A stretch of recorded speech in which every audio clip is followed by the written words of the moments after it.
Selamat siang, salam sejahtera untuk kita semua. Perkenalkan, nama saya Pauline Ramles. Saya merupakan salah satu dosen tetap di Institut Teknologi dan Bisnis Indonesia dengan NUPTK 90306559200033. Adapun mata kuliah yang saya ampu adalah Manajemen Sumber Daya Manusia dengan bobot 3 SKS yang dipelajari di semester genap. Dalam proses pembelajaran, saya menggunakan metode Delivery Interaction Assessment. Capaian pembelajaran mata kuliah sumber daya manusia ini: 1. Bertakwa kepada Tuhan Yang Maha Esa dan mampu menunjukkan sikap religius. 2. Menjunjung tinggi nilai kemanusiaan dalam menjalankan tugas berdasarkan agama, moral, dan etika. 3. Memiliki rasa nasionalisme, cinta tanah air, taat hukum, serta rasa tanggung jawab pada negara dan bangsa. Dapat bekerja sama dan memiliki kepekaan sosial serta kepedulian terhadap masyarakat dan lingkungan. 5. Menghargai keanekaragaman budaya, pandangan, agama, dan kepercayaan serta pendapat atau temuan orisinal orang lain. 6. Menunjukkan sikap bertanggung jawab atas pekerjaan di bidang keahlian secara mandiri. Dari hasil pembelajaran, mahasiswa diharapkan mahasiswa mampu menjelaskan pengertian asas dari konsep sumber daya manusia dan tujuan untuk memahami konsep prinsip fungsi dari tujuan manajemen sumber daya manusia dalam organisasi sektor publik maupun swasta. Kedua, mampu menganalisis kebutuhan sumber daya manusia berdasarkan tujuan, strategi, dan perkembangan suatu organisasi. Ketiga, menjelaskan proses perencanaan sumber daya manusia, rekrutmen, seleksi, penempatan, dan orientasi, serta pengembangan karyawan secara sistematis. Keempat, mampu menerapkan konsep pelatihan dan pengembangan karir dan manajemen talenta untuk meningkatkan kompetensi tenaga kerja. Yang kelima, mampu juga menganalisis sistem penilaian kinerja, kompensasi, penghargaan, serta motivasi kerja dalam meningkatkan produktivitas organisasi. Keenam, mampu mengidentifikasi permasalahan hubungan industrial, disiplin kerja, keselamatan, dan kesehatan kerja atau disebut dengan K3, serta kesejahteraan karyawan. 7. Memanfaatkan teknologi informasi dalam sistem digital dalam pengelolaan sumber daya manusia sesuai perkembangan era digital. Kedelapan, menunjukkan kemampuan berpikir kritis, pemecahan masalah, komunikasi, kerjasama terhadap tim, serta pengambilan keputusan dalam bidang manajemen sumber daya manusia. 9. Menjunjung tinggi etika profesi, integritas, tanggung jawab, dan nilai-nilai profesional dalam mengelola sumber daya manusia. 10. Menyusun rekomendasi strategi pengelolaan sumber daya manusia yang inovatif, efektif, dan berkelanjutan untuk meningkatkan daya saing terhadap organisasi. Saat pembelajaran berlangsung di kelas, saya menerapkan sistem pembelajaran yang pertama dengan melakukan perkenalan, membangun keakraban dosen dan mahasiswa. Kemudian, kedua, saya melakukan adanya brainstorming dengan harapan bisa menciptakan lingkungan yang kondusif, bebas, dan terbuka yang mendorong setiap mahasiswa untuk berperan aktif. Ketiga, saya juga membahas kontrak perkuliahan dengan membuat kesepakatan bersama terkait proses perkuliahan berjalan termasuk topik pembelajaran dan tugas agar mendapat gambaran pelaksanaan perkuliahan selama 1 semester ke depan. Dalam diskusi ini, saya biasanya memotivasi mereka untuk belajar lebih fokus dan lebih giat, lebih serius. Selanjutnya, saya akan juga mencoba mengetahui pemahaman masing-masing terhadap mahasiswa terkait proses pembelajaran melalui tugas, kuis, presentasi, dan praktikum. Itulah gambaran dari pembelajaran mata kuliah manajemen sumber daya manusia. Sebagai rujukan pembelajaran, sebagai bentuk strategi delivery proses penyampaian materi ke mahasiswa, Saya menggunakan beberapa strategi, yaitu pertama, textbook yang saya terbitkan berjudul Manajemen Sumber Daya Manusia. Kemudian, media online dapat digunakan untuk mencari topik yang menarik untuk dijadikan bahan diskusi terkait materi perkuliahan yang terungkap di jurnal yang saya publish, yang berjudul Analisis Pengaruh Pelayanan, Harga, dan Lokasi terhadap Kepuasan melalui Keputusan Pembelian menggunakan metode regresi linear. Ini studi kasus pada toko buku Selemba di Medan.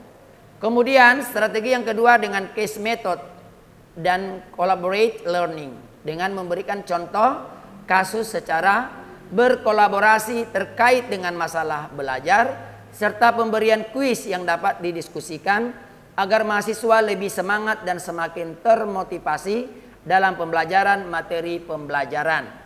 Kemudian dalam perkuliahan saya juga menggunakan saluran komunikasi dengan menggunakan grup WhatsApp.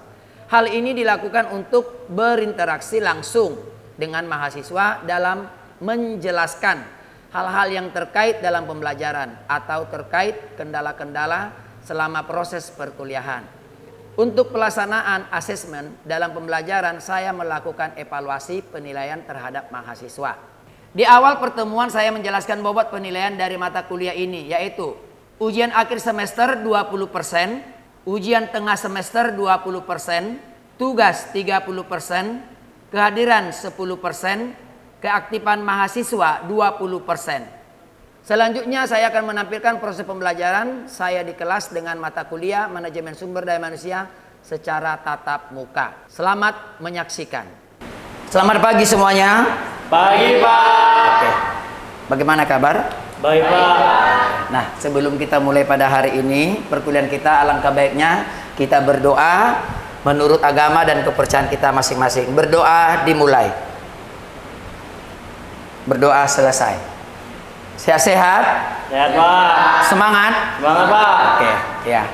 Nah, sebelum kita masuk kepada bahan materi kita, Bapak hanya sekedar mengingatkan kembali apakah kalian belajar atau memahami. Kira-kira ada yang ingat nggak materi pembelajaran kita minggu yang lalu? Saya masih ingat, Pak. Oke, apa itu? Materinya tentang pengaruh budaya organisasi terhadap kinerja sumber daya manusia. Oke, pengaruh, masih ingat ya? Pengaruh budaya organisasi terhadap sumber daya manusia. Ingat itu ya. Pengaruh itu sangat mempengaruhi dalam kehidupan kita. Nah, kita masuk pada lebih mendalam lagi, di mana manajemen sumber daya manusia itu ya adanya kata pemanfaatan para individu. Ya. Kita individu, betul? Ya, untuk mencapai apa? Tujuan. Kepada siapa? Organisasi. Baik seperti kita di kampus, kita punya organisasi, ya tidak? Ya, apa organisasi tertinggi di kampus? Yaitu BEM, Badan Eksekutif Mahasiswa. Mungkin juga ada di bawahnya lagi apa? Himpunan apa? Himpunan Mahasiswa Perprodi, ya kan? Nah, itu juga suatu organisasi yang harus kita perhatikan bahwasannya ada tujuan yang harus kita capai. Tujuan secara bersama. Nah, di mana juga tujuan manajemen sumber daya manusia itu, lihat nih, meningkatkan adanya apa? Kontribusi yang produktif oleh anggota. Kalau di sebuah perusahaan itu yang disebut dengan karyawan, ya. Nah, di sini yang harus kita perhatikan baik-baik, ya. Karena apa? Untuk mencapai suatu tujuan yang produktif oleh si peserta atau karyawan pada sebuah instansi atau organisasi, kita harus yang namanya strategik, etis, dan bertanggung jawab. Ini yang paling perlu juga, ya. Bertanggung jawab. Pertanggungjawaban kita di setiap organisasi atau kelompok kita diberi pekerjaan. Maka dari pekerjaan yang dipercayakan kepada kita, kita harus bertanggung jawab. Nah, sumber daya manusia itu adalah sebuah aset. Ya, kenapa dikatakan aset? Tahu nggak arti dari aset? Bisa dikatakan harta. Apa lagi? Hah? Suatu yang berharga. Apa lagi? Apa? Barang mewah ya.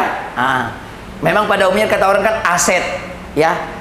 Sebenarnya aset yang paling utama adalah diri kita, kemampuan kita, intelektual kita, ya, didampingi dengan nilai-nilai etika, moral, ya. Sehebat apapun kita dari segi ilmu, pengetahuan, ya, itu tidak ada gunanya kalau kita tidak punya etika. Kan MSDM itu siapa?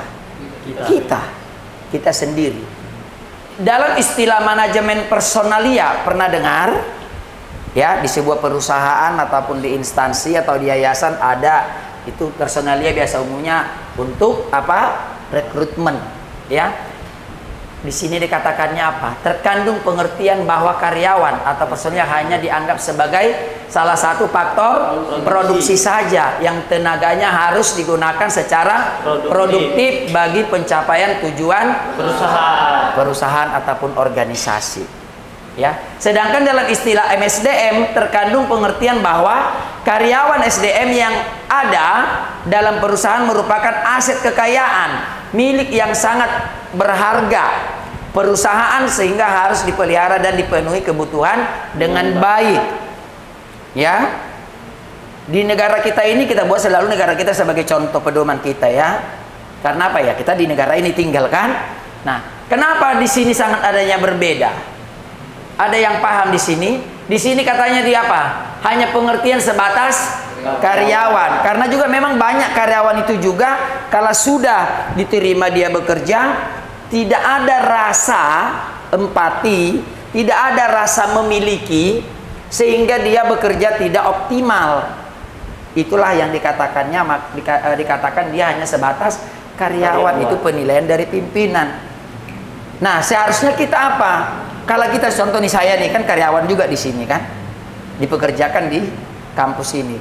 Saya harus merasa bahwasannya kampus ini milik saya. Supaya apa? Kita bekerja optimal, tidak ada hitung-hitungan. Sehingga kontribusi yang kita berikan kepada perusahaan atau instansi ataupun yayasan harus melebihi dari yang kita terima atau yang kita harapkan. Nah, inilah tujuan-tujuan dari MSDM itu. Tujuannya terhadap organisasional, fungsional, dan tujuan lebih meluas lagi kepada masyarakat. Ya, di sini ini yang paling utamanya. Karena bagaimanapun di masyarakat itu bisa tergolong dengan nilai sosial, ya, tanpa pamrih, ya kan? Pada umumnya kita kan berani melakukan segala sesuatu karena ada apa? Ya karena ada bayaran atau upah atau gaji, iya kan? Nah, sehingga kita berani melakukan. Bahkan di bawah tekanan pun kita siap menerima. Itulah karena ada apa tadi? Iya, upah, ya. Nah, jadi di sini yang perlu kita perhatikan dengan baik-baik ya, 100% itu diikat SDM-nya. Oke. Nah, ini tujuan dari organisasi memastikan bahwa MSDM berkontribusi pada efektivitas organisasi. Dengan adanya Departemen SDM membantu para manajer untuk mencapai tujuan organisasi, sehingga dalam hal ini manajer tetap bertanggung jawab penuh atas para bawahan. Departemen SDM hanya memberikan dukungan dalam hal-hal yang terkait dengan pengelolaan sumber daya manusia. Ya. Kita itu yang diolah. Bagaimana kepedulian kita terhadap perusahaan? Sejauh apa perhatian kita? Ya kan? Nah, kontribusi juga demikian. Kita harus. Tidak karena sudah diterima kita menjadi sesuka-suka, tidak ya. Nah, ini anggaplah ini seperti ini karyawan, ini gambarnya ini pimpinan yang biasanya di depan itu ya kan. Nah, dengan kompaknya mereka pakai dress code, dengan mengangkat tangan menyatakan bahwa apa mereka di situ, ya, adanya kebersamaan, ya, kerjasama itu yang paling utama. Oke, kita baca ya. bersikap etis dan bertanggung jawab sosial terhadap kebutuhan dan tantangan masyarakat, sembari meminimalkan dampak negatif tuntutan tersebut bagi manusia. Nah, di sini Bapak membuat ini kenapa? Pada umumnya kita selalu hanya menyorot, melihat pakai kaca pembesar sekecil kesalahan orang menjadi besar. Iya toh? Kalau bahasa gaulnya sekarang, bahasa digital kepo, podcast, ya kan? Padahal begitu banyak gap, begitu banyak fenomena atau masalah dalam diri kita pura-pura nggak tahu. Fungsi MSDM ini lihat, adanya persiapan dan seleksi. Apa yang kita analisis? Kemudian adanya jabatan. Lalu apa? Rencana. Rencana siapa? Baru adanya baru seleksi. Nah, ingat ini ya, hati-hati. Jadi kamu jangan merasa hebat. Dirimu sekarang juga saya tegaskan di hari ini, jangan sesama kamu, teman-teman sama manusia saling merasa bahwa itu saingan kamu. Saingan kamu sekarang apa? Tercipta alat-alat digital, robot, AI, ya kan? Tapi ingat, apapun itu jenisnya, semua yang mengendalikan adalah manusia. Jadi jangan pernah khawatir dan takut. Yang penting isi dirimu, jangan pula kosong seperti bambu, ya toh? Nah, selalu Bapak katakannya kan, hidup seperti bambu itu tidak baik. Kelihatannya kekar, gagah, ganteng, ya. Ada lagi apa namanya itu? Bubu-bubunya, ya kan? Tapi kalau diketok kosong. Hiduplah seperti rotan, lembut gemulai tapi padat, bisa melilit, bisa melibas, ya toh? Kau lihat dulu orang-orang Cina itu, kumpul-kumpul, alatnya apa? Rotan, gemulai dia kan, tapi bisa melibas. Hidung yang pesek jadi pesek lagi. Apalagi juga saya hidup kecil, akan lebih kecil lagi kena libas, ya. Nah, pengembangan, adanya juga evaluasi, orientasikan, penempatan, kalau tidak cocok, buat, itu namanya PHK kan. Nah, tapi ada pengertian dari PHK ini kan. Nah, boleh kita bareng. Pelatihan dan pengembangan lakukan ya, lalu perencanaan, adanya karir, baru penilaian kinerja, nilai kinerjamu. Kami pun para dosen ini kami nilainya pekerjaan kami. Nanti habis kayak ini kita mau UAS, nanti kami kasih kuesioner. Nah, hasil dari kuesioner itulah kami jadikan menjadi apa? Ya, bahan kepada kami. Di mana kelemahan-kelemahan kami, di mana kelebihan-kelebihan kami. Kalau lebih banyak kelemahan, ya kami harus evaluasi. Ya kan? Jadi cermin di rumah itu kalau boleh sekeliling rumah itu cermin. Mengerti maksudnya ya kan? Bukan cermin hanya sebatas kaca itu. Ya kan? Nah, bukan itu maksudnya. Kalau kita manusia ini kan bercermin, apalagi perempuan, 30 menit paling lama di depan cermin. Tapi gitu-gitu aja nyamukanya kan. Nah, yang lebih berbahaya apa? MSDM lah, ya kan? Sifat karakter itu seperti apa? Makanya ada bahasanya LGBT-nya. Nah, berarti karisma seorang wanitanya kelihatan, jiwa kewanitaannya, jiwa keilmuannya, ya. Oke. Nah, di sini ada tugas-tugasnya MSDM, bahwasannya perencana sumber daya manusia. Ini ada apa? Laksanakan analisis pekerjaan. Jadi kita juga harus mengamati dan memperhatikan ya, bahwasannya karyawan itu harus perlu kita perhatikan. Siapa yang rajin atau tergolong disiplin, siapa yang pemalas, ya kan? Maka juga bisa nanti dilakukan ada SP1, SP2 dan SP3. Kalau sudah sampai SP3, kalau dalam bahasa kita umat muslim itu apa? Talak 3. Ya, sudah nggak ada lagi maaf, ya kan? Betul nggak? Nah, ramalkan sumber daya manusia yang dibutuhkan di dalam organisasi untuk mencapai tujuan atau sasaran. Berarti artinya situ juga yang bisa diajak bekerja sama. Kalau nggak bisa gimana dong? Awal mau ke kanan, kamu ke kiri, kan sudah berlawanan kan? Sudah tarik menarik itu, ya. Ketiga, mengembangkan atau mengimplementasikan rencana untuk apa? Ya, memenuhi kebutuhan dari sumber daya manusia. Bagaimana untuk meningkatkan sumber daya manusia? Adanya juga namanya pelatihan, workshop, ya. Kita cari dari narasumber yang hebat, ya, supaya ada apa? Ada inovasi-inovasi baru. Oke. Nah, dalam pengembangan sumber daya manusia juga dia orientasi, lalu juga ada training terhadap karyawan, mendesain atau mengimplementasikan program pengelolaan pengembangan organisasi, membangun tim yang efektif dalam struktur organisasi, mendesain sistem penilaian karyawan, membantu karyawan dalam rencana pengembangan karir. Jadi jangan sombong, artinya karena kamu merasa lebih hebat dari pengetahuan, kamu tidak mau berbagi, itu juga kurang baik, kurang bagus, ya kan?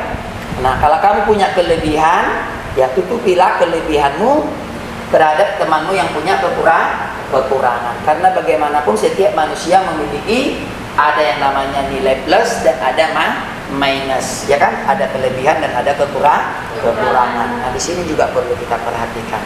Pahami adik-adik ya? Udah 30 menit nih Pak, bisa kita masuk ke tanya jawab. Oke.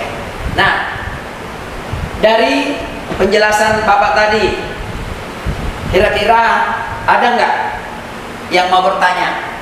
Kalau ada, raise your hand. Saya Pak. Oke, silakan Joshua.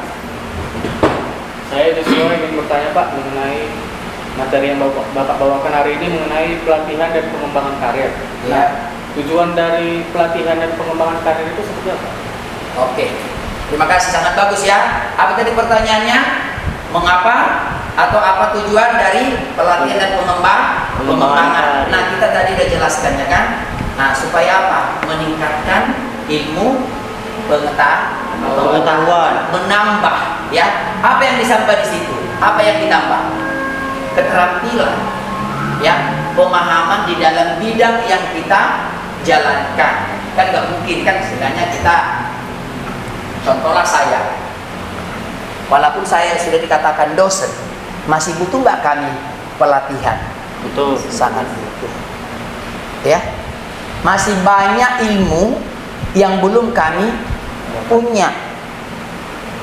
Dengan mengikuti adanya inovasi peraturan juga dari yang namanya lembaga perguruan tinggi. Karena kita kan berpedoman, dasar kita kan di sana, ya kan? Nah, sehingga kita dibutuhkan adanya pelatihan, ya, sehingga apa? Berkembang kaminya, gitu ya. Nah, nggak gitu-gitu aja mentok. Nah, dimana juga berhubungan dengan namanya ada kurikulum, ya kan? Karena pendidikan itu harus mengikuti dari kurikulum. Makanya kan di negara kita di pendidikan itu pun tingkat SD, SMP, SMA, perguruan tinggi, kurikulumnya selalu berbeda-beda. Masa Bapak dulu masih SD sampai SMA, kurikulum kami itu namanya CBSA. Kalau sekarang sudah apa? Kalau di perguruan tinggi sudah harus OB. Nah, kalau di pendidikan K13 ya. Nah, itu dia. Jadi ada selalu namanya pembaharuan, ya. Oke, ada lagi yang mau bertanya? Saya Pak. Oke, silakan. Siapa namanya ini? Sapna Pak. Oh, Sapna. Ya, silakan Sapna. Sebelumnya terima kasih Pak atas kesempatannya. Ya. Saya Sapna izin bertanya Pak. Terkait topik yang sedang kita bahas, saya ingin meminta pandangan Bapak mengenai satu hal. Mengapa kompensasi yang adil penting dalam MSDM? Oke, terima kasih ya, sangat bagus ya. Mengapa kompensasi yang adil sangat penting di dalam sumber daya manusia. Nah, kompensasi yang adil meningkatkan apa? Kepuasan kerja. Apalagi motivasi dan adanya juga loyalitas kita. Ya, bisa dikatakan juga apa di situ? Retensi karyawan. Ya, kepedulian kita. Seperti yang Bapak jelaskan tadi, harus merasa memiliki. Kalau kita tidak memiliki, bagaimanapun ceritanya, kamu itu akan merasa diri hebat, sehingga tumbuhlah kesombongan, ya kan? Nggak apa-apa kok. Apalagi kalau kita merasa dekat kepada pimpinan, merasa kita juga menjadi pimpinan, iya kan? Jadi orang yang di sekitar kita menilai, di zaman di negara kita bahasa sering muncul apa? Muka Penjilan. penjilan. Sering nggak dengar itu? Ini Pak. Baru angkat ke telur, ya kan? Angkat telur katanya, ya kan? Kalau mau angkat telur kerja di pabrik telur dong, ya kan? Kalau cari-cari muka di mana? Di salon. Cari-cari nama di kuburan. Semua nama di sana muncul. Yang mau ada kelar mau enggak, mau ada marga mau enggak, mau ada bin itu marga juga itu bin itu kan? Nah, semua lengkap di sana. Betul kan? Betul Pak. Nah, jadi jangan di sebuah perusahaan lakukan itu. Ya, lakukan aja seoptimal mungkin kemampuan kamu, ya, dengan baik, jujur, ya, honestly, never to be lie, ya. Nah, itu yang harus perlu kamu tanamkan. Honestly lah, jujur. Nah, saya akan mau kasih tugas, ya, untuk minggu depan dalam perkuliahan kita, ya. Tugas di dalam sumber daya manusia ini saya mau kasih membuat sebuah karya makalah kalian. Tapi saya kasih poin-poinnya, boleh dipilih salah satu, ya. Yang pertama, analisislah peran manajemen sumber daya manusia dalam perusahaan apapun. Misalnya perusahaan PT Kompor atau Indomaret, Alfamart, itu boleh bebas, ya. Boleh dianalisis ya peran manajemennya, ya. Yang kedua, pengaruh pelatihan kerja terhadap produktivitas karyawan. Jadi nanti bisa ditanya, di perusahaan itu ada nggak dibuat pelatihan? Kalau nggak ada, kira-kira gimana perkembangan mereka gitu, ya.